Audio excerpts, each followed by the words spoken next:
नमस्कार, VRM news में आप सभी का स्वागत है। मैं हूं रंजना दवे। आइए सबसे पहले कोरोना संक्रमण के आंकड़ों पर डालते हैं नजर। विश्व भर में कोरोना संक्रमितों का आंकड़ा 8 करोड़ 90 लाख के पार चला गया है। वहीं भारत में 1 करोड़ 4 लाख 30 हजार से ज्यादा लोग कोरोना संक्रमित हुए हैं। वहीं गुजरात में अब तक 2 लाख 50 हजार से ज्यादा कोरोना मामले दर्ज हो चुके हैं। और आइए अब देखते हैं आज की हेडलाइंस। सरकार ने उत्तरायण मनाने में नहीं दी ढील, पाबंदी के साथ ही मनाया जाएगा उत्तरायण का पर्व।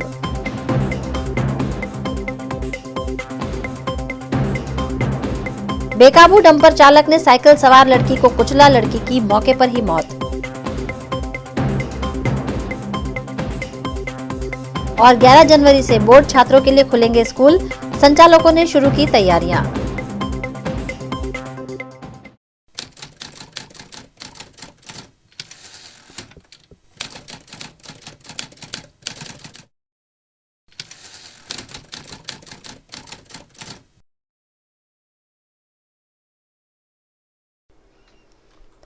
उत्तरायण सेलिब्रेशन को लेकर हाईकोर्ट ने आज महत्वपूर्ण निर्णय सुनाते हुए कोरोना गाइडलाइंस के साथ पर्व को मनाने के निर्देश राज्य के नागरिकों को दिए हैं।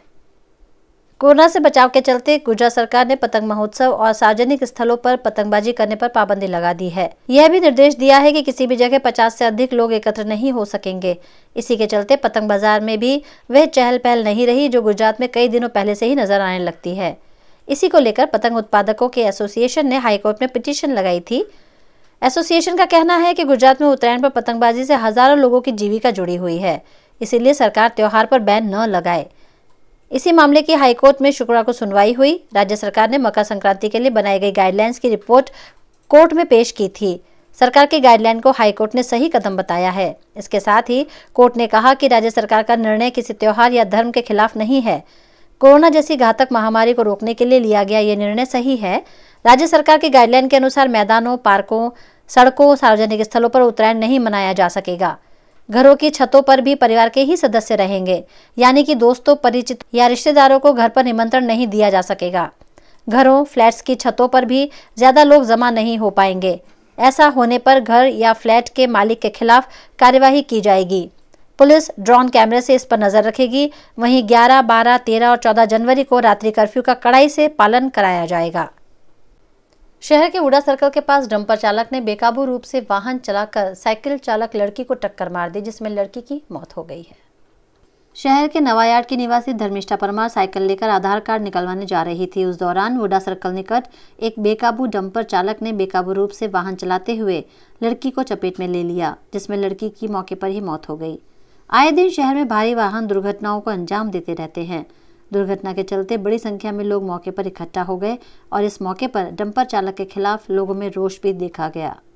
वुडा सर्कल પાસે વારંવાર અકસ્માત થતા હોય છે અને આ અકસ્માત ડેમ્પરોના કારણે તેમજ મોટા મોટા ભારદારી વાહનોના કારણે જ અકસ્માત થાય છે। આજ રોજ જે અહીંયા આગળ જે એક મહિલાનું જે મૃત્યુ થયું છે તેનું પણ મૃત્યુ ડમ્પરના કારણે થયું છે। આ રોડની લેખિતમાં વારંવાર અમે અરજી આપી છે, પરંતુ કોઈપણ તંત્રનું ધ્યાન નથી ઉડતું। આ રોડ પર બમ્પર પણ નથી, સાથે સાથે આ રોડ પર જ્યારે ભારદારી વાહનો જતા હોય છે ત્યારે પોલીસની પણ એક જવાબદારી હોય છે, પરંતુ પોલીસ તંત્ર કોઈપણ જાગતું નથી અને પોલીસ અધિકારીઓ પણ કોઈપણ જાતનું ध्यान નથી દોરતા। તેના કારણે જ આ મૃત્યુ થયું હોય તેમ લાગી રહ્યું છે।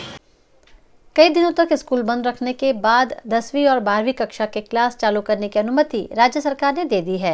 ऐसे में शहर के स्कूलों को भी कोरोना गाइडलाइंस के पालन के साथ खोलने की तैयारियां की जा रही हैं। साल 2020 के मार्च महीने में कोरोना वायरस देश भर में कुछ यूं फैला कि फौरन सारे स्कूल बंद कर दिए गए। अब 9 महीने स्कूल बंद रखने के बाद 11 जनवरी से 10वीं और 12वीं कक्षा के क्लास शुरू करने की इजाजत गुजरात सरकार के शिक्षा विभाग ने दी है और साथ ही कोरोना गाइडलाइंस के पालन के कड़े निर्देश भी स्कूल संचालकों को दिए गए हैं। ऐसे में स्कूल खोलने की तैयारियों के भागरूप अमित नगर स्थित ब्राइट स्कूल में सैनिटाइजिंग किया गया, जिससे छात्रों को कोरोना संक्रमण से बचाया जा सके।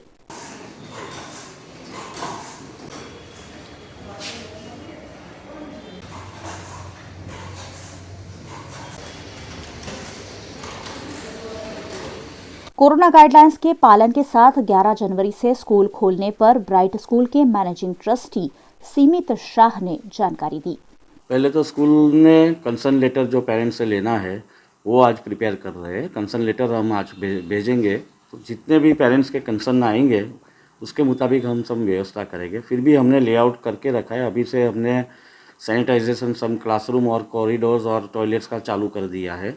हमने अलग अलग जगह पे राउंड्स भी किए हैं कि बच्चे सोशल डिस्टेंसिंग 6 फीट का मिनिमम रखें। एक क्लास में हम 15 या 20 बच्चे से ज़्यादा नहीं बिठाएंगे। 10th और 12th के हमारे स्टेयरकेस अलग कर दिए हैं, तो उनके आने जाने में भी एक दूसरे को नहीं मिले। और बाकी सब जगह बोर्ड लगाए हैं कि wash your hands, sanitize your self, toilet में भी सब लगा के रखा है। तो ये सारी जो चीज़ें हैं गवर्नमेंट एसओपी की है, वो सब हम फॉलो करेंगे। मांजलपुर में श्रेयस स्कूल है। यहाँ भी राज्य सरकार के निर्देश अनुसार और केंद्र सरकार की गाइडलाइन के तहत 10वीं और 12वीं कक्षा के क्लास शुरू किए जाएंगे। स्कूल प्रबंधन द्वारा कोरोना गाइडलाइंस के पालन के साथ छात्रों को बोर्ड परीक्षाओं की तैयारी करवाई जाएगी, जिस पर जानकारी दी स्कूल के प्रिंसिपल पंकज जानी ने। सौ प्रथम तो वाली मित्रों पासेથી અમે સંમતિ મંગાવીશું। ઓલરેડી એમને વોટ્સઅપથી અમે મેટર તો આપી દીધી છે। બાળકો પ્રિન્ટ આઉટ કાઢીને પેરેન્ટ્સની સંમતિ આપ્યા પછી છેલ્લા 11 મહિનાથી જ્યારે શાળાઓ બંધ છે ત્યારે અને ધોરણ 10 અને ધોરણ 12ની પરીક્ષાઓને ધ્યાનમાં રાખી અને સ્કૂલ શરૂ કરવાની જ્યારે વાત કરી છે ત્યારે હમણાં જ ચાર્ટર સેક્રેટરીની પણ એક્ઝામ હતી, ચાર્ટર એકાઉન્ટન્ટની પણ એક્ઝામ હતી। અમારું એવું માનવું છે કે એક ક્લાસની અંદર એવરેજ 650 સ્ક્વેર ફીટના ક્લાસરૂમમાં બાળકને જ્યારે બેસાડીએ તો ટોટલ 50 વિદ્યાર્થી હોય તો 25-25ના 2 ક્લાસ, એવી રીતે 10માના ને એવી રીતે 12માના। આ તો થઈ આંતરિક વ્યવસ્થાની વાત। સ્વાસ્થ્ય બાબતમાં અમે એટલી કાળજી રાખીશું કે સૌથી પહેલાં બાળક ટનલમાંથી પસાર થાય એટલે ડિસ્ટન્સ મેન્ટેન કર્યા બાદ ટનલમાંથી પસાર થયા પછી થર્મલ ગનથી એનું ટેમ્પરેચર ચેક કર્યા બાદ એ જ્યારે ક્લાસરૂમમાં જશે તો એ ક્લાસરૂમ 100% સેનિટાઈઝ હોવા જોઈએ। તો શનિ ને રવિ દરમિયાન તમામ ક્લાસીસને અમે સેનિટાઈઝ કરીશું। એટલું જ નહીં, શિક્ષક જ્યારે બાળકને ભણાવતા હશે ત્યારે વિશેષ સુવિધા સંચાલક તરફથી અમારું બાળક આટલા મહિના બાદ આવી રહ્યું છે ત્યારે એને સૌથી પહેલાં તો ફૂલથી સ્વાગત કર્યા બાદ એને માસ્ક પહેરવા માટે ફરજ પાડીશું અને જો માસ્ક એની પાસે નહીં હોય તો સંસ્થા તરફથી માસ્ક આપવામાં આવશે। આ વાત થઈ ભણવાની। હવે એ ટાઈમે ઓનલાઈન ને ઓફલાઈન એટલે અહીંયા શિક્ષક જ્યારે ભણાવતો હશે તે જ વખતે જે બાળકના વાલીએ સંમતિ ન આપી હોય ને એનું શિક્ષણ ન બગડે ને ધ્યાનમાં રાખી અને એ ઓનલાઈન પણ શિક્ષણ મળી રહે એવી અમે પૂરેપૂરી કાળજી રાખીશું। બાળકની બીજી સુવિધા બાબતમાં રેસ્ટ એરિયા એકદમ ચોખ્ખા રાખીશું અને ત્યાં અમે સાબુની ને બધી જ વ્યવસ્થા તો રાખીશું જ, જોડે જોડે પાણીના જે વોટર કુલરની જે વ્યવસ્થાઓ છે ત્યાં સંપૂर्ण તકેદારી રાખીશું। प्रतापनगर रोड पर स्थित गीता मंदिर स्कूल में भी 10वीं और 12वीं कक्षा के स्कूल खोलने की कार्यवाही शुरू कर दी गई है, जिसके तहत यहां छात्रों के लिए विशेष नियम भी बनाए गए हैं। स्कूल को सैनिटाइज कर दिया गया है ताकि छात्रों को कोरोना संक्रमण का खतरा न रहे। स्कूल प्रबंधन द्वारा उठाए गए कदम पर जानकारी दी स्कूल के प्राचार्य दशरथ पटेल ने। सरकारे जे धोरण 10 અને 12ના બોર્ડના વિદ્યાર્થીઓ માટે ચિંતા કરી અને શાળા શરૂ કરવાનું નક્કી કર્યું એ ખૂબ આવકાર્ય નિર્ણય છે। અમે અમારી શાળાના ટ્રસ્ટી શ્રી ગીતાબેન સાથે ચર્ચા કરી અને બાળકોને બોલાવવા માટેની સંપૂર્ણ તૈયારી અમે અત્યારે કરી લીધી છે। એના માટે જે સરકારે ગાઈડલાઈન આપી છે એ પ્રમાણે થર્મલ ગન, સેનેટાઈઝ અને ક્લાસની અંદર પણ સેનેટાઈઝ કરાવી અને વર્ગો કમ્પ્લીટ તૈયાર કરાવી દીધા છે, જેથી વિદ્યાર્થી આવે તો કોઈપણ પ્રકારનું એને ચેપ લાગવાનો કે કોરોના વાયરસનો કોઈ ડર ન રહે તે પ્રકારની સંપૂર્ણ તૈયારી મેં આચાર્ય અને અમારા ટ્રસ્ટી શ્રી ગીતાબેન શાહ દ્વારા આ સંપૂર્ણ કામ કરાવેલું છે। અમે જે વિદ્યાર્થીઓ શાળામાં આવવા માટે તૈયાર છે એમના સંમતિપત્રક પહેલાં લીધા છે। જે વિદ્યાર્થીએ સંમતિપત્રક આપ્યા છે તે વિદ્યાર્થીઓને અમે શાળામાં પ્રવેશ આપીશું અને જેમ જેમ વિદ્યાર્થીઓ સંમતિપત્રક લઈને આવશે એમ એમને અમે શાળામાં પ્રવેશ આપીશું. સોશિયલ ડિસ્ટન્સિંગ માટે અમે 3 ટીમ પાડેલી છે. અમારા સેવકભાઈઓ, પીટી ટીચર અને આચાર્ય હું પોતે. જે શરૂઆતમાં બાળકો પ્રવેશ કરે ત્યાંથી અમારા સેવકભાઈ થર્મલ ગન અને સેનિટાઈઝ કરશે. પછી વર્ગખંડની અંદર પીટી ટીચરો જે ઊભા છે બહાર તે એમને ગાઈડલાઈન આપશે. ઓફલાઈન પણ ચાલુ જ રહેશે. જે વિદ્યાર્થીઓ નથી આવી શકતા કે જે વિદ્યાર્થીઓને ભણવું છે પણ શાળાએ આવવા માટે ગભરાય છે એમના માટે અત્યારે જે ટીમ માઇક્રોસોફ્ટ દ્વારા અમારા શિક્ષકો ભણાવે છે તે કામ તો ચાલુ જ રહેશે. અને આ વિદ્યાર્થીઓ જે અહીંયા થિયરિકલ ભણવા માટે આવે છે શાળામાં એમને પણ અમે भणाવીશું. એટલે બંને प्रकारનું शिक्षण चालू રહેશે. देश भर में कोरोना वैक्सीनेशन की तैयारियों के भागरूप दूसरे चरण का ड्राई रन आयोजित किया गया। बड़ौदा शहर के 12 सेंटर्स पे ये ड्राई रन आयोजित किया गया, जिसमें अर्बन हेल्थ सेंटर्स के साथ साथ सरकारी और निजी अस्पताल भी शामिल रहे। વૈશ્વિક કોરોના મહામારીની અંદર એક આશાનું કિરણ જાગ્યું છે. અત્યારે હાલમાં જે રસીનો જે શોધ કરાઈ છે તેની ડ્રાય રન ચાલી રહી છે. સતત આ બીજો તબક્કો ચાલુ થયો છે. આજે બીજા તબક્કાની અંદર આપણે ઊભા છીએ નવાપુરા અર્બન હેલ્થ સેન્ટરની અંદર, જે બકરાવાડી પાસે આવેલું છે. ખાસ કરીને વાત કરીએ તો વડોદરા શહેરના 4 ઝોનની અંદર અલગ અલગ અર્બન હેલ્થ સેન્ટરો ઉપર રસીકરણનો કાર્યક્રમ ડ્રાય રનનો યોજવામાં આવ્યો છે. જેમાં આપ જોઈ રહ્યા છો જે રીતે સોશિયલ ડિસ્ટન્સ રાખવામાં આવ્યું છે, માસ્ક પહેરીને સૌ ઊભા છે. આ તમામ ફ્રન્ટલાઇન કોરોના વોરિયર્સ છે જેમને આજે ડ્રાય રનની અંદર રસી આપવામાં આવનાર છે. આપણે જોઈએ અહીંયા કઈ રીતની સુવિધા અને તકેદારી રાખવામાં આવી છે. આપણે જોઈશું અંદર નર્સિંગ રૂમ જે લેબ છે કઈ રીતની રસીકરણની સુવિધાઓ છે અને તકેદારી રાખવામાં આવી છે. અહીંયા પણ આપ જોઈ રહ્યા છો રસીકરણ રૂમ જે છે ત્યાં કને વેક્સિનેશન માટેની પૂર્વ તૈયારીઓ કરી દેવામાં આવી છે. અહીંયા પૂરી પ્રાઇમરી તપાસ થયા બાદ એમને રસી આપવામાં આવશે અને ત્યારબાદ એમના બાજુના જે ઓબ્ઝર્વેશન રૂમ આવ્યો છે ત્યાં કને અડધો કલાક માટે એમને ઓબ્ઝર્વેશનમાં રાખવામાં આવશે. જો કોઈ તકલીફ નહીં થાય તો એમને છૂટા કરવામાં આવશે, નહીં તો અન્યથા એમને જે પણ દવા મેડિસિન આપવાની છે એ મેડિસિન આપીને એમને અહીંથી રવાના કરાશે. ખાસ કરીને જોઈએ આપણે અહીંયાના ડૉક્ટર જે પૂર્વિકાબેન એમની સાથે વાત કરીએ કે કઈ રીતની તકેદારીઓ વધારે પડતી રાખવામાં આવી છે અને વેક્સિનેશનમાં કઈ રીતની સુવિધાઓ છે. આજે અમારા નવાપુરા અર્બન હેલ્થ સેન્ટર ખાતે કોરોના વેક્સિનનો ડ્રાય રન કરવામાં આવ્યો છે, જેના માટે 25 બેનિફિશિયરી આજે આવ્યા છે. એનો એક કરીને એ લોકો અંદર આવે છે ત્યારે જે અમારા વેક્સિનેશન ઓફિસર 1 છે એ SMS થી એમના મોબાઈલની ચકાસણી કરશે અને પછી અંદર વેઇટિંગ રૂમમાં બેસે. વેઇટિંગ રૂમમાં બેસ્યા પછી અમારા વેક્સિનેશન ઓફિસર જે 2 છે એ કોવિન જે એપ છે એમાં એમની ચકાસણી કરશે. એના પછી પેશન્ટ આવશે વેક્સિનેશન રૂમમાં વેક્સિન લેવા માટે. ત્યાં અમે પૂરેપૂરી તકેદારી કરીને અને એકદમ ટ્રેન ઓફિસર, વેક્સિનેટર ઓફિસર બેસાડ્યા છે જે સારી રીતે બધાને મેનેજ કરી શકે છે.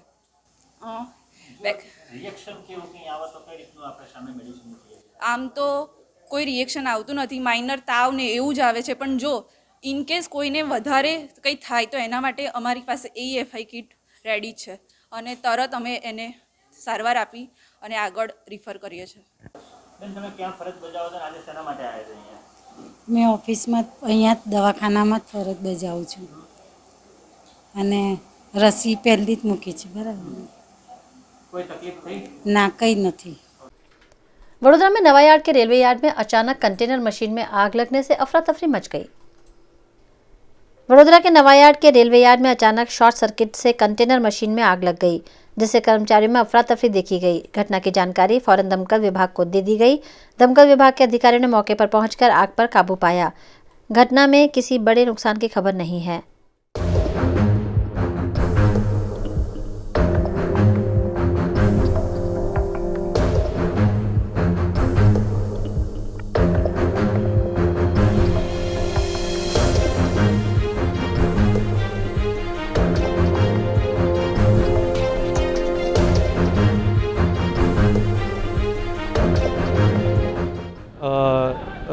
ટીપીતે ફાસ્ટ સ્ટેશને સૌથી પહેલાં ફર્સ્ટ ટર્નઆઉટમાં રિસ્પોન્સ આપ્યો અને સ્થળે પહોંચ્યા બાદ જાણવા મળ્યું કે આગ મોટી છે. એ થકી આપણે જે વડીવાડી ફાયર સ્ટેશન છે ત્યાંથી બી આપણે બીજા ટર્નઆઉટ કરાયા અને અત્યારે આગ કાબૂમાં કરી લીધી છે અને ફાયર એક્સટિંગ્વિશ કરી દીધી. એક કન્ટેનર છે, કન્ટેનર લિફ્ટિંગનો એક ક્રેન છે, એના અંદર આગ લાગી હતી. આગ લાગવાનું કારણ હજુ જાણવા મળેલ નથી. आवास योजनाओं के तहत शहर में कई आवास बनकर तैयार हो गए हैं। ऐसे ही 87 आवास का ड्रॉ कर लाभार्थियों को उनका घर दिया गया। वडोदरा महानगर पालिका द्वारा BSUP प्रोजेक्ट के अंतर्गत सयाजीपुरा में 216 आवास तैयार किए गए हैं, जिसमें से 9 करोड़ 13 लाख की लागत से तैयार 87 आवासों का ड्रॉ म्युनिसिपल कमिश्नर और चीफ एग्जीक्यूटिव ऑफिसर P स्वरूप के हाथों आयोजित किया गया, जिसमें कई लाभार्थियों को आवास आवंटित किए गए। 87 મકાનોનું આજે ડ્રો પૂર્ણ કરવામાં આવ્યું છે, કમ્પ્યુટરાઇઝ્ડ રેન્ડમ ડ્રો। એમાં બધા અમારા જે ટીમને એમને ખૂબ ખૂબ અભિનંદન આપું છું અને જેટલા લોકોનું જે મકાન મળ્યું છે એમને પણ કોર્પોરેશન વતી ખૂબ અભિનંદન આપું છું અને આ મકાન જેમને જેમને ફાળવવામાં આવ્યું છે આજે સાંજ સુધી એમને મોબાઈલમાં મેસેજ પણ મળી જાય એવું પણ અમે વ્યવસ્થા ગોઠવી છે અને ખાસ કરીને જે સોનિયાનગરના જે પ્રશ્નો હતા એ પ્રશ્નોમાં કદાચ આમાં સોલ્યુશન આવશે એટલે અમે we are very happy to do this. Thank you. Vadodara के शिक्षा विभाग द्वारा बोर्ड के छात्रों के लिए स्कूल खोले जाने पर स्कूल के प्राचार्यों की बैठक लेकर उन्हें मार्गदर्शन दिया गया। 11 जनवरी से बोर्ड के छात्रों के लिए स्कूल खोलने के निर्देश राज्य सरकार ने दिए हैं, जिसकी तैयारियों के भागरूप रोजरी स्कूल में जिला शिक्षा अधिकारी की ओर से उच्च माध्यमिक स्कूलों के प्राचार्यों की बैठक ली गई और सभी प्राचार्यों को कोरोना गाइडलाइन के पालन के साथ एहतियात बरतते हुए कैसे स्कूल खोले जाने हैं उस पर एजुकेशन इंस्पेक्टर किशोर परमार द्वारा मार्गदर्शन दिया गया। गाइडलाइन जिन बच्चों के पेरेंट्स ने कंसर्न दी उसको ही बुलाना है, सोशल डिस्टेंस रखना, कमेटी बनाना है, स्कूल में सैनिटाइज करना है, सोशल डिस्टेंस कोविड की जो गाइडलाइंस है उसका पालन करके ही स्कूल में सभी को बुलवाना है। सर, जो लोग इसके वाली ने जो संपत्ति नहीं दी है तो इस बच्चों को कैसे पढ़ाएंगे आप? उस बच्चों को जब स्कूल में फिजिकली स्टूडेंट आते हैं तो उसको जो पीरियड उसको जो लेक्चर चलते हैं उसको ही ऑनलाइन किया जाएगा सभी स्कूलों में से। सभी स्कूल प्रिंसिपल को अभी मैंने एक इंस्ट्रक्शन दी है कि भाई आप पहले एक नज़दीक के जो PSC सेंटर है उसकी मुलाकात ले ले, उसका सब डॉक्टर्स की जिस टीम्स है उस टीम को एक बार मिल के आए, उसको जब स्कूल में कोई ऐसी प्रॉब्लम हो जाए तो तुरंत ही उसका कांटेक्ट करके सब ये मुद्दा है जो कुछ बच्चे का ऐसा कुछ आता है तो तात्कालिक उसको सारवार मिल सकती है उससे। कोविड-19 ની જે SOP છે શિક્ષણ વિભાગની એ પ્રમાણે બધા જ આચાર્યોએ પૂર્વ તૈયારી કરી દીધી છે। સ્કૂલમાં અત્યારે 745 વાલીઓ ભણે છે, એમાંથી 200 વાલીઓએ પરમિશન આપેલી છે કે અમે બાળકોને શાળાએ મોકલીશું। ભય તો છે જ, પણ ધીમે ધીમે અમને વિશ્વાસ છે કે બાળકો સ્કૂલે આવતા થઈ જશે અને ઘણા વાલીઓ એવા છે કે શરૂઆત અમે ના કરીએ, અઠવાડિયા પછી બાળકોને જોઈએ કેવો માહોલ છે એ પછી મોકલીશું અને સંમતિ પણ એ પછી આપીશું, પણ એમાં નિરાશ થવાની જરૂર નથી। ભગવાન બધાનું રક્ષણ કરતો જ હોય છે એટલે 100% એમાં સફળતા મળશે જ। અમે સ્વાધ્યાય કાર્યથી અને ટેલિફોન દ્વારા બાળકના अनुकूल સમયે શિક્ષકો કામ કરે જ છે। 3 तबके में बच्चों को बुलाएंगे, 3 बैच में विभाजित कर देंगे और 2 घंटा चलेगी स्कूल। हमने पूरा टाइम टेबल फॉलो कर दिया है तो दोनों साइड पे पढ़ पाएंगे बच्चे। ऑनलाइन भी चालू रहेगा एजुकेशन और स्कूल में भी चालू रहेगा। मांजलपुर की श्रेयस स्कूल में DEO कार्यालय द्वारा स्कूलों के प्राचार्यों की बैठक आयोजित की गई, जिसमें 10वीं और 12वीं कक्षा के क्लास शुरू किए जाने की तैयारियों पर स्कूल संचालकों को मार्गदर्शन दिया गया। श्रेयस स्कूल में स्कूलों के प्राचार्यों की बैठक ओवर। SOP ની અંદર શાળાએ હવે પછી કે 11 તારીખથી શાળા શરૂ થાય છે તો ત્યારથી તે જ્યારે પરીક્ષા આવે ત્યાં સુધીમાં કેટલો અભ્યાસક્રમ થશે, કયા વિષયને પહેલાં પ્રાયોરિટી આપવી, જે પ્રાયોગિક વિષય છે એને વધુ પ્રાયોરિટી આપવી, બીજા વિષયને જે છે એની કેવી રીતે તૈયારી કરાવી, ઓનલાઈન પણ સાથે સાથે કેવી રીતે ચાલુ રાખવું, વધારાનો સમયદાન પણ આપવા માટે આચાર્યોએ તૈયારી બતાવી છે। સરકારશ્રી દ્વારા 30% તો અભ્યાસક્રમ ઘટાડી દેવામાં આવેલો છે અને જે 70% અભ્યાસક્રમ છે એનું પણ પેપર જે માળખું છે એ આ વખતે થોડુંક સરળ બનાવ્યું છે જેથી આવી પરિસ્થિતિમાં બાળકો ખૂબ જ સારી રીતે પરીક્ષા આપી શકે। એટલે એ બાબતે પણ આજે પેપરના જે માળખું છે પરીક્ષા પદ્ધતિ એની પણ ચર્ચા કરવામાં આવી છે અને એ પદ્ધતિ અનુસાર એમણે આચાર્યોએ SOP તૈયાર કરી લીધી છે। देश भर में हो रहे दूसरे चरण के ड्राई रन के तहत कारेलीबाग के शुकन हॉस्पिटल में कोरोना का टीका लगाने का पूर्वाभ्यास किया गया। देश में कोरोना वैक्सीनेशन से पहले आज सबसे बड़ी रिहर्सल की जा रही है। आज देश के सभी 736 जिलों में एक साथ टीकाकरण का पूर्वाभ्यास किया जा रहा है। इस ड्राई रन के तहत इस बात की तैयारी की जा रही है कि कैसे लोगों को कोरोना वैक्सीन लगानी है और उसकी पूरी प्रक्रिया क्या है।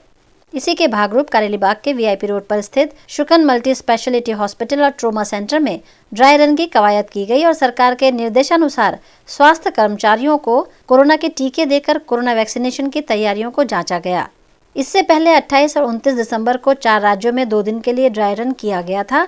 इसके बाद 2 जनवरी को सभी राज्यों में ड्राई रन चलाया गया था। आज दूसरे चरण के ड्राई रन के तहत शुकन हॉस्पिटल में सुचारू रूप से ड्राई रन की प्रक्रिया आयोजित की गई।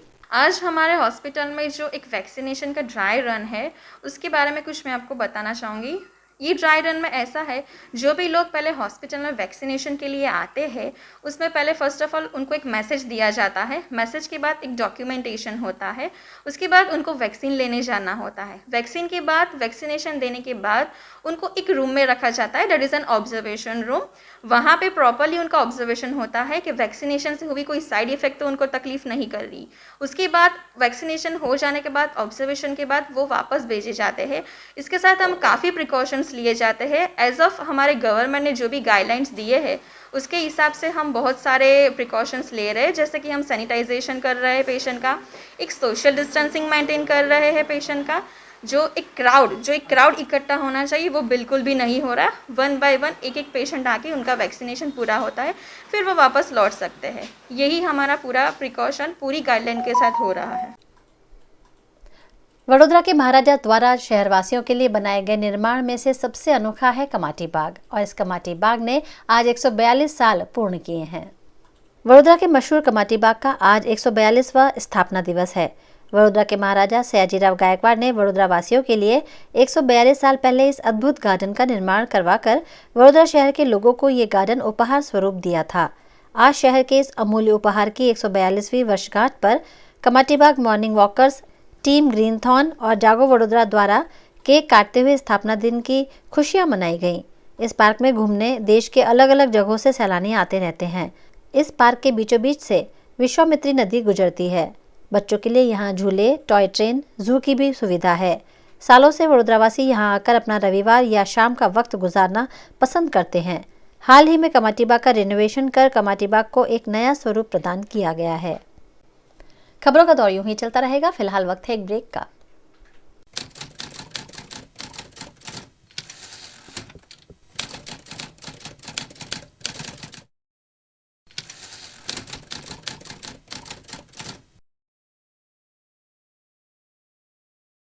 Paneri ethnic and stylist short and long kurtis, leggings, Patiala, palazzo और पैंट की ढेरों वैरायटीज के साथ पानेरी में है इनरवेयर का भी कलेक्शन। अमांटे, ट्रायम, लेनिसा, जॉकी, लिबर्टी वर्ल्ड जैसी इंटरनेशनल ब्रांड के साथ स्वीट ड्रीम, सोनाली, ट्राइलो, एनामोर, लावण्य और जूलियट ब्रांड भी। और हाँ, पानेरी में अब अवेलेबल है मेंस अंडरगारमेंट्स, मेंस नाइटवेयर और मेंस स्पोर्ट्सवेयर भी।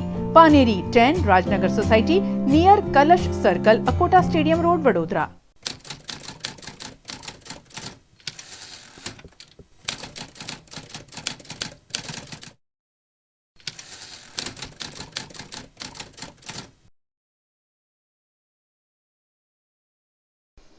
वडोदरा शहर में आज शुक्रवार को कोरोना के 83 नए मामले दर्ज हुए हैं, जिसके चलते शहर में अब कोरोना संक्रमितों की संख्या 21,915 हो गई है। वडोदरा शहर में आज शुक्रवार को वडोदरा महानगर पालिका के स्वास्थ्य विभाग द्वारा जारी किए गए बुलेटिन में 83 नए कोरोना केस पॉजिटिव होने की पुष्टि की गई है। नए 83 कोरोना केस के साथ कोरोना संक्रमितों का आंकड़ा 21,915 पर पहुंच गया है। 24 घंटों में स्वास्थ्य विभाग द्वारा 3,511 सैंपल्स लिए गए थे, जिसमें से 3,428 सैंपल्स नेगेटिव आए हैं। कोरोना से शहर में अब तक 239 लोगों की मौत हुई है, जबकि 1120 मरीजों का फिलहाल इलाज जारी है, जिसमें से 957 मरीज स्टेबल हैं, 117 मरीज ऑक्सीजन पर हैं, जबकि 46 मरीज वेंटिलेटर पर हैं। आज 137 मरीज डिस्चार्ज भी हुए हैं। शहर में कोरोना से रिकवर होने वालों की संख्या 20,556 हो गई है। शहर के नवनाथ में से एक कामनाथ महादेव मंदिर की सफाई के दौरान कई ऐतिहासिक निर्माण लगातार मिल रहे हैं। ऐसे में कामनाथ महादेव मंदिर के पास मिल रहे ऐतिहासिक निर्माणों की आज पोकलैंड से खुदाई की गई। विश्वामित्री के तट पर बसे कामनाथ महादेव मंदिर की सफाई पिछले 17 दिनों से जारी है और इस दौरान कई ऐतिहासिक निर्माण भी मिले हैं। ऐसे में लगातार मंदिर के पास खुदाई की जा रही है। आज पोकलैंड जैसे विशेष मशीन के जरिए इस मंदिर के आसपास दफन ऐतिहासिक निर्माणों की खुदाई और सफाई की कार्यवाही जारी रखी गई। नवनाथ महादेव कावड़ यात्रा समिति के द्वारा कामनाथ महादेव मंदिर का जो ओवारा है, आज 17वां दिन है, उसकी सफाई काम चल रही है। 17वें दिन में बड़ौदा के सांसद रंजनबेन भट्ट के कोटा में से हमको आज पोकलैंड मिला है। उसके आधार पर कामगिरी शुरू हुई। ये वहाँ कचरा निकालने से ऐसा ध्यान में आ रहा है, सवेरे से चल रहा है 9 बजे से। तो आज मैं पहले ऐसा कहता था कि 17 आईवा मिट्टी कचरा निकलेगा, मगर आज ऐसा कहता हूँ कि 100 आईवा भर के कचरा निकलने वाला है। वहाँ की स्थिति देख के ध्यान में आया। वहाँ आज और 6 पगथिये निकले हैं, मगर उसकी सफाई चल रही है अभी। उससे ज़्यादा आज एक महत्व की बात ऐसी हुई कि ये पूरा ओवारा के आखिर में आते हैं, तो उस ज़माने में गोपालेश्वर महादेव मंदिर जो बना है उसके पास में जो गायकवाड़ी शासन के दरमियान जो दीवार बनी थी, वो आज दीवार निकली। और दीवार भी कैसी अद्भुत कि पूरा का पूरा विश्वामित्री में चाहे कितना भी जल आ जावे तो अभी इसका रक्षण हो सके। मैं ऐसा कहता हूँ शहरीजनों से, आइए देखो, आज कई लोग आ रहे हैं। ये शीतलबेन राठौड़ भी आई है, जयेश भाई पारीक हमारे साथ में है, और भी कई लोग आ रहे हैं। मैं सबको ऐसा कहता हूँ, જોઈશું રહ્યા છો જોડાઈ जाओ, ये मेरा नारा है। गुजरात के भाजपा अध्यक्ष CR पाटिल ने अपनी नई टीम का ऐलान किया है, लेकिन इस टीम से वडोदरा के 2 बड़े भाजपा नेताओं को बाहर कर दिया गया है। गुजरात प्रदेश भाजपा के नए संगठन की घोषणा की गई है, जिसमें 22 साल से प्रदेश और राष्ट्रीय स्तर पर काम कर रहे deputy mayor doctor Jeevraj Singh Chauhan और 2 टर्म से महामंत्री रहे शब्दशरण ब्रह्मभट्ट को प्रदेश भाजपा संगठन से बाहर कर दिया गया है। वहीं प्रदेश उपाध्यक्ष भार्गव भट्ट को महामंत्री पद पर प्रमोट किया गया है। पिछले दिनों प्रदेश भाजपा अध्यक्ष CR पाटिल जब वडोदरा आए थे, तभी उन्होंने एक व्यक्ति एक पद पर जोर दिया था। ऐसे में वडोदरा के 2 अग्रणी नेताओं को प्रदेश संगठन से बाहर किए जाने पर शहर भाजपा में भी ये मामला चर्चा का विषय बना है। आने वाले दिनों में इन दोनों अग्रणी नेताओं को वडोदरा महानगर पालिका या बोर्ड निगम की कोई बड़ी जिम्मेदारी सौंपी जाए, ऐसी संभावनाएं जताई जा रही है। इसी बीच डॉक्टर जीवराज सिंह चौहान ने पद से पार्टी बड़ी होने की बात कही। जीवराज जी, ये जो बदलाव हुआ है कि अब डॉक्टर जीवराज चौहान प्रदेश भारतीय जनता पार्टी के प्रदेश में नहीं होंगे, ये बदलाव को आप कैसे देखते हैं? क्या कहेंगे इस मुद्दे? खुश है, नाखुश है? बिल्कुल, हमारे लिए जिम्मेदारी आती रहती है। एक जिम्मेदारी पूरी होती तो दूसरी आ जाती है, और भारतीय जनता पार्टी में कार्यकर्ता कभी फ्री नहीं होता है। उनको हर समय हर वक्त काम मिलता ही रहता है। तो एक जिम्मेदारी पूरी हुई तो दूसरी मिल जाती। मैं लगातार 22 साल से मैं जिम्मेदारी में वहन कर रहा हूँ। मैं पहले प्रदेश का महामंत्री था, मोर्चा का 3 बार। 6 साल तक प्रदेश का महामंत्री रहा, 8 साल राष्ट्रीय मंत्री मोर्चा में रहा, 3 साल में प्रदेश अध्यक्ष रहा मोर्चा में। इसके बाद ये 6 साल से मैं प्रदेश मंत्री रहा। तो ये 22 साल से लगातार जिम्मेदारी वहन करता रहा हूँ, और ये बदलाव आता रहता है। वो स्वाभाविक प्रक्रिया है, परिवर्तन का नियम है, और पार्टी में बदलाव तो आता रहता है। तो अब आपको क्या लगता है, अब आपको कौन सी जिम्मेदारी सौंपी जाएगी? अब ये जिम्मेदारी अब आपको नहीं निभानी है, अब नई कौन सी बड़ी जिम्मेदारी सौंपी जाएगी? आप अपने आप को कहाँ देखते हैं? हमारे लिए बड़ी जिम्मेदारी हम हमेशा से हमारी ऊपर रहती है, वो कार्यकर्ता। भारतीय जनता पार्टी का कार्यकर्ता लगातार भाजपा को मजबूत करने की जिम्मेदारी होती है।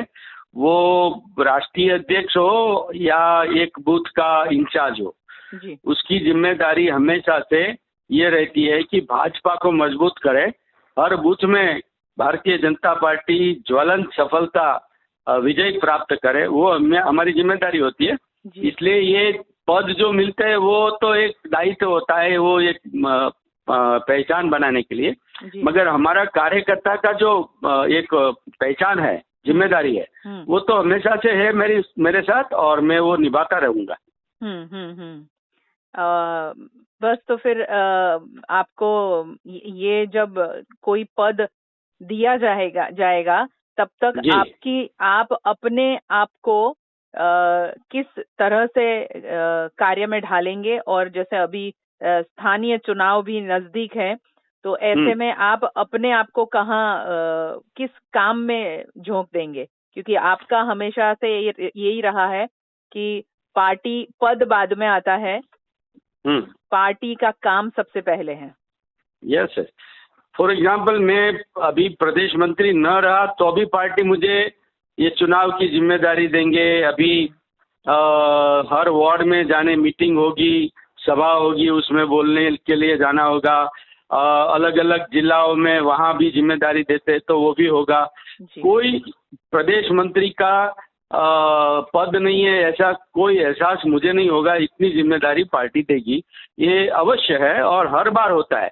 आज से नहीं, ये 30 साल से मैं लगातार देख रहा हूँ, और पार्टी जिम्मेदारी देती है। चुनाव में तो आप अत्यंत व्यस्त रहते हैं, इसलिए हमारे लिए चुनाव में हर कार्यकर्ता को छोटी मोटी जिम्मेदारी देते हैं, मगर जो बड़े कार्यकर्ता है, जो सभा संबोध सकते हैं, जिनकी जितनी कैपेसिटी, ऐसा काम पार्टी हमेशा अवश्य देती है, और वो हाईकमान तय करेंगे। जी, बहुत बहुत शुक्रिया हमसे बात करने के लिए। जी, thank you.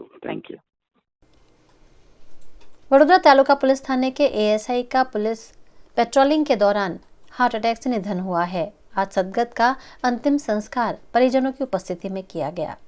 Vadodara taluka police थाने के एएसआई सुरेश वाला का ड्यूटी के दौरान हार्ट अटैक से निधन हुआ है। आज उन्हें अंतिम विदाई दी गई। इस दौरान डीवाईएसपी एसके वाला, पुलिस कर्मचारियों और परिजनों की उपस्थिति रही। 54 साल के सुरेश वाला एक्सप्रेस हाईवे निकट पेट्रोलिंग में थे। उस दौरान उनकी छाती में दर्द हुआ और उन्हें फौरन छाणी के निजी अस्पताल में इलाज हेतु भर्ती कराया गया, लेकिन इलाज के दौरान उनका निधन हो गया। एएसआई के निधन से पुलिस महकमे में शोक का माहौल है। कारवण से पौर की ओर जाने वाली सड़क पर अड़खी गांव निकट जिला एलसीबी ने पूर्व सूचना के आधार पर एक का डबल पैसा करने का झांसा देने वाले गिरोह को गिरफ्तार कर लिया है। एलसीबी के पीआई डीबी वाला को एक का डबल करने के नाम पर ठगी की सूचना मिली थी। सूचना के आधार पर अड़खी गांव निकट वॉच बिठाकर एलसीबी ने 4 लोगों को गिरफ्तार किया है और उनके पास से लाखों रुपए का मुद्दामाल जब्त किया है। टाटा जेस्ट नामनी नंबर प्लेट वगैरह कार एमने मળી आवेली અને તેમાં 4 ઈસમો કે જેમાં એક મેઇન સૂત્રધાર હતો વિજયસિંહ। આ વિજયસિંહ સાથે બીજા 3 ઈસમોને ઝડપી પાડેલ અને તેમના કબજામાંથી ડુપ્લિકેટ 22,500,000ની ડુપ્લિકેટ કરન્સી પકડી પાડેલી અને તે ઉપરાંત એમની પાસેથી 2,56,000નો કેશ મુદ્દામાલ મળેલો। આ કાર્યવાહી બાદ ઊંડાણપૂર્વકની તપાસ કરતાં એવું જાણવા મળેલ કે રાજપીપળામાં આ ગેંગે ગુનો કરેલો, જેના અનુસંધાને રાજપીપળા પોલીસ પણ એમને શોધતી હતી। તો જે અન્વયે તાત્કાલિક એમને જાણ કરી અને આ આરોપી તથા આ મુદ્દામાલ એમને સોંપવામાં આવેલ છે। હવે આ કેસમાં ડુપ્લિકેટ નોટો આપી અને એકના ડબલ જેવી પ્રવૃત્તિ કરી અને લોકોને છેતરવાની આ કામગીરી કરતા હતા। वडोदरा निकट समियाला गांव के पास यूनियन बैंक का एटीएम तोड़ने की कोशिश करते हुए चोर को तालुका पुलिस ने रंगे हाथों गिरफ्तार किया है। वडोदरा के पास पादरा रोड पर समियाला गांव के पास यूनियन बैंक का एटीएम है। इस बैंक में सुबह 4 बजे एक चोर ने घुसकर गैस कटर से एटीएम काटने का प्रयास किया, लेकिन चोरी की खबर मिल जाने पर बैंक के अधिकारी मौके पर पहुंचे और चोरी करने वाले चोर को रंगे हाथों गिरफ्तार कर लिया। वडोदरा जिल्लानी તમામ પોલીસ પેટ્રોલિંગમાં સતત ફરતી હોય છે। એ દરમિયાન પોલીસને એવી બાતમી મળેલી કે સમિયાલા ગામનું એક યુનિયન બેંક છે અને આ યુનિયન બેંકનું એટીએમ કોઈ તોડી રહ્યું છે, જેથી તાત્કાલિક વડોદરા તાલુકા પીએસઆઈ જયદીપસિંહ સરવૈયા તથા તેમનો સ્ટાફ ત્યાં પહોંચી ગયેલો અને એને આબાદ રીતે ઝડપી પાડેલો। અંકિતભાઈ રમણભાઈ પાટણવડિયા રહેવાસી સેગવા સિનોર તાલુકાના છે અને આ શખ્સ પાસેથી એટીએમ તોડવાના સાધનોમાં મોટી એક્સેજ ગેસની બોટલ, નાની ગેસની બોટલ, ગેસ કટર, કટિંગ પકડ, બોક્સ ચાંસ, શટર લોક, લાંબી સાંકળ, ચપ્પુ, શટર લોકની ચાવીઓ, 2 મોબાઈલ તથા એક એક્ટિવા પકડાયેલ. આ તમામ બાબતે એની પૂછપરછ કરતાં જે મોટી બોટલ હતી એ એણે મારુતિ સુઝુકી શોરૂમમાંથી ગેસની બોટલ ચોરેલી હતી. તેમજ જે એની પાસેથી એક્ટિવા મળ્યું એ એક્ટિવા ગોત્રી હોસ્પિટલ વડોદરા ખાતેથી તેણે ચોરેલું. આમ તેની પાસે મળેલો તમામ મુદ્દામાલ અલગ અલગ જગ્યાથી ચોરેલો છે અને એને આ એટીએમ ચોરી કરતા આબાદ રીતે પોલીસે ઝડપી પાડેલ હતો. आइए अब देखते हैं खबरें फटाफट। किसान आंदोलन को अब 44 दिन हो गए हैं। आज किसानों की सरकार के साथ 9वें दौर की मीटिंग विज्ञान भवन में हुई। सरकार की तरफ से बातचीत में कृषि मंत्री नरेंद्र सिंह तोमर, रेल मंत्री पीयूष गोयल और वाणिज्य राज्य मंत्री सोम प्रकाश मौजूद रहे। किसानों ने कृषि कानून रद्द करने की मांग दोहराई, लेकिन कृषि मंत्री ने ऐसा करने से इनकार कर दिया। वहीं मामले पर किसानों के तेवर भी तल्ख बने हुए हैं।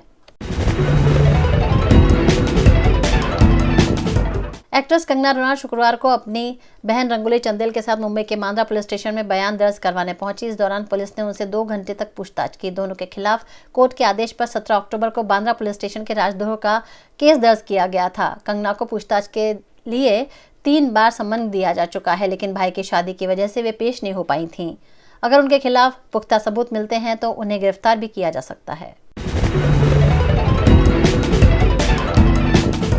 गुरुवार को जब अमेरिकी संसद में राष्ट्रपति डोनाल्ड ट्रंप के समर्थक तोड़फोड़ और मारपीट कर रहे थे, उस वक्त ट्रंप का पूरा परिवार टीवी पर ये सब लाइव देख रहा था। इसका एक वीडियो सामने आया है। 1 मिनट 54 सेकंड के इस वीडियो को ट्रंप के बेटे ने ही शूट किया है। इसमें ट्रंप और उनकी बेटी इवांका 2-3 अलग अलग टीवी स्क्रीन पर यूएस कैपिटल में हो रही हिंसा को देखते नजर आ रहे हैं। बैकग्राउंड में तेज म्यूजिक भी चल रहा है। ट्रंप और इवांका इसमें गंभीर दिख रहे हैं, लेकिन उनका बेटा डोनाल्ड ट्रंप जूनियर, उनकी गर्लफ्रेंड किम्बरली और ट्रंप के chief of staff mark meadows खुश नजर आ रहे हैं। कोरोना वायरस के नए स्ट्रेन के चलते स्थगित की गई ब्रिटेन की उड़ानों को फिर से शुरू कर दिया गया है। शुक्रवार को ब्रिटेन से पहले फ्लाइट भारत आ रही है। वहीं भारत से ब्रिटेन जा रही फ्लाइट्स को बुधवार से ही शुरू कर दिया गया है। भारत में नए स्ट्रेन के 73 मामले सामने आ चुके हैं। ब्रिटेन में मिले इस नए स्ट्रेन को एक्सपर्ट पहले से 70% ज्यादा संक्रामक बता रहे हैं। उत्तर प्रदेश के बुलंदशहर में जहरीली शराब पीने से 5 लोगों की मौत हो गई है। इस मामले थाना पुलिस की लापरवाही मानते हुए थाना प्रभारी दीक्षित कुमार त्यागी, इलाका इंचार्ज और चौकी प्रभारी अनोखे पुरी को निलंबित किया गया है। साथ ही मामले में 3 लोगों को भी हिरासत में लिया गया है। उत्तर प्रदेश के बदायूं जिले में रविवार शाम एक ऐसी घटना हुई जिसने महिला सुरक्षा के दावों पर एक बार फिर से सवाल खड़े कर दिए हैं। परिवार के आरोपों और पोस्टमार्टम रिपोर्ट के आधार पर पुलिस ने जो मामला दर्ज किया है, उसमें गैंगरेप की धारा और हत्या की धारा के तहत कार्यवाही की जा रही है। गुजरात में 11 जनवरी से 10वीं और 12वीं कक्षा की स्कूल शुरू करने का ऐलान शिक्षा मंत्री भूपेंद्र सिंह चुड़ासमा ने पहले से ही कर दिया है। ऐसे में अब बोर्ड परीक्षाओं की तारीख का इंतजार किया जा रहा है। बोर्ड की परीक्षा 10 मई के आसपास शुरू किए जाने की संभावना जताई जा रही है। इस साल 10वीं की परीक्षा में 10 लाख और 12वीं की सामान्य प्रवाह में 5.5 लाख और विज्ञान प्रवाह में 1.5 लाख छात्र परीक्षा दे सकते हैं। ऐसे में शिक्षा बोर्ड द्वारा सिलेबस को 30% पहले से ही घटा दिया गया है और परीक्षा की पैटर्न में भी बदलाव किया गया है।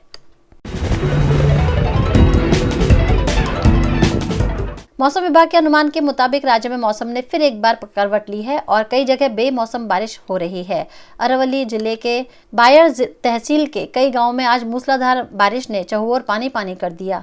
15 दिनों के भीतर गुजरात में दूसरी बार बेमौसम बारिश की संभावना जताई गई है। कुछ दिन पहले ही गुजरात में बेमौसम बारिश ने कृषि फसलों को नुकसान किया था। मौसम के बदले मिजाज ने फिर एक बार किसानों की चिंता बढ़ा दी है। 3 दिनों तक राज्य में बारिश का अनुमान है। वैश्विक महामारी कोरोना के गुजरात समेत देश भर में मास्क लगाने और सोशल डिस्टेंसिंग अनिवार्य है। इन नियमों का पालन नहीं करने पर पुलिस जुर्माने समेत कानूनी कार्यवाही कर रही है। पिछले 9 महीनों के भीतर गुजरात पुलिस ने मास्क नहीं लगाने वालों से 1.26 करोड़ का जुर्माना वसूल किया था, जिसमें केवल अहमदाबाद पुलिस ने 27.61 लाख का जुर्माना वसूल किया है। गुजरात समेत पूरे देश में कोरोना वैक्सीनेशन जल्द शुरू होने वाला है, जिसकी तैयारियों के भागरूप शिनोर के सिमली और सादली पीएचसी केंद्र में कोविड वैक्सीनेशन की ड्राई रन आयोजित की गई, जिसमें स्वास्थ्य विभाग के कर्मचारियों को कोरोना के टीके लगाकर वैक्सीनेशन कार्यक्रम का पूर्वाभ्यास किया गया। गाजावाड़ी के स्लॉटर हाउस में बायोगैस प्लांट है। वहां खुले में 200 से ज्यादा मरे हुए पशुओं के कंकाल पड़े रहते हैं और पूरे इलाके में इससे बदबू फैलती है। ऊपर से इन सूखी हड्डियों पर करीबन सैकड़ों बगले एकत्रित हो जाते हैं। फिलहाल बर्ड फ्लू की दहशत है और ऐसे में इतने सारे पक्षियों के मौके पर देखे जाने से लोग यहां से स्लॉटर हाउस हटाने की मांग कर रहे हैं।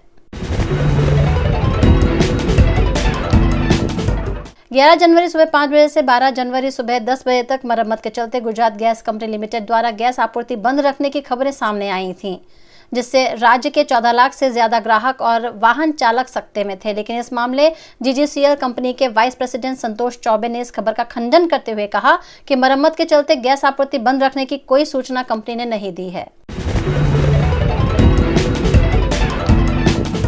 गुजरात में बर्ड फ्लू की दहशत के चलते प्रशासन अलर्ट हो गया है। उसी के मद्देनजर भरूच नगर पालिका द्वारा भरूच में चलने वाली चिकन शॉप पर चेकिंग की गई और कई दुकानों से सैंपल भी लिए गए।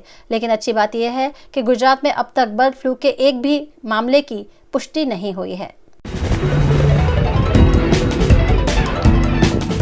स्थानीय स्वराज के चुनाव नजदीक हैं, जिसकी तैयारियां भारतीय जनता पार्टी ने शुरू कर दी है। पादरा नगर पालिका के वार्ड नंबर 7 में चुनाव लड़ने के इच्छुक उम्मीदवारों ने पादरा पेज समिति कार्यालय में जिला अग्रणी और प्रभारी से मुलाकात की। इस मौके पर भाजपा जिला मंत्री भरत पटेल, चुनाव इंचार्ज जगदीश ठक्कर और RF परमार उपस्थित रहे।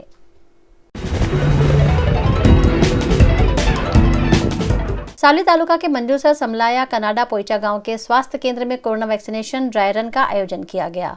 कोरोना वैक्सीनेशन से पहले इस मॉक ड्रिल के जरिए वैक्सीनेशन की व्यवस्था को जांचा गया। इस मौके पर सावली के प्रांत अधिकारी VM राजपूत ने आयोजन और टीका लगाने की व्यवस्था का निरीक्षण भी किया। इस दौरान मरीजों के रजिस्ट्रेशन, टीकाकरण, इमरजेंसी संपर्क नंबर और वैक्सीनेशन के बाद के साइड इफेक्ट समेत की सभी व्यवस्था को जांचा गया। महिसागर के संतरामपुर की कडाना सिंचाई योजना में रिसाव के चलते किसानों के खेतों में पानी भर गया। कडाना योजना के उद्घाटन में ही पानी के रिसाव के चलते किसानों की फसल बर्बाद हुई। इस योजना की पाइपलाइन और वाल्व में लीकेज के चलते किसानों के खेतों में पानी भर गया, जिसकी वजह से किसानों को नुकसान उठाना पड़ा।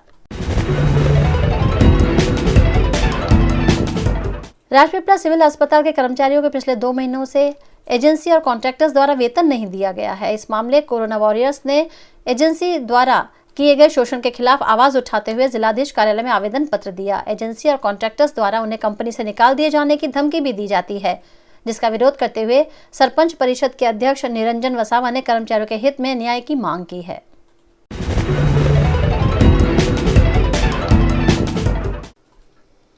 देश, दुनिया और शहर की खबरों से अपडेटेड रहने के लिए VNM के YouTube चैनल को सब्सक्राइब करें। VNM न्यूज रूम से आज बस इतना ही। कल फिर मुलाकात होगी, तब तक के लिए इजाजत दीजिए। नमस्कार।